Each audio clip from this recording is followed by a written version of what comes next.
Am I the a-hole for canceling our anniversary trip because my husband drowned my terrarium? I, 29F, traveled across the country to visit a company regarding an incredible job offer.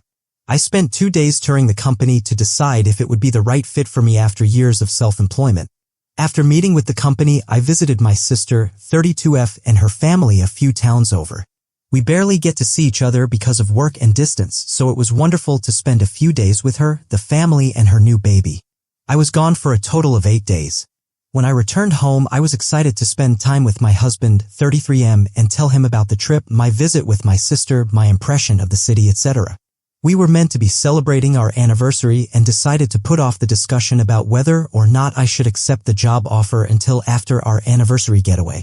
I'd arranged for us to go on a luxury train ride because he's a big train enthusiast, and we were meant to leave for the trip 3 days after I got home. This is when the problem started. I have a very large closed bioactive terrarium which I made with my mother 15 years ago. It's one of my favorite things I have of her from before she passed. This terrarium is my pride and joy and has come with me everywhere since we planted it. It was always super healthy and beautiful, and I've only ever had to open it 4 times to do a little maintenance and watering. My husband knows all of this, which is why I don't understand why he decided to tamper with it in my absence. I didn't notice the night I got home because I was exhausted, but the next morning I went to check on the terrarium to find it in a terrible state. The roots were rotting and the plants dying and molding. He told me that the day I left, he poured a few cups of water into the vessel and sealed it again. I was so mad I cried, and it turned into a huge argument because it's just a plant and all you do is look at it anyway.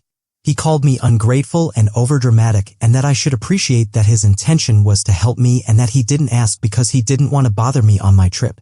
I ended up canceling our anniversary plans, partly because I was so upset that I didn't want to go and partly because I wanted to try and salvage the plants, and that would require time. He hit the roof when I told him and is now sleeping in a separate room and refusing to speak to me because, according to him, I'm being petty and trying to destroy our marriage. Am I being oversensitive about my plants? My friends are pretty evenly split and have pointed out that he was just trying to be thoughtful, however misguided it was.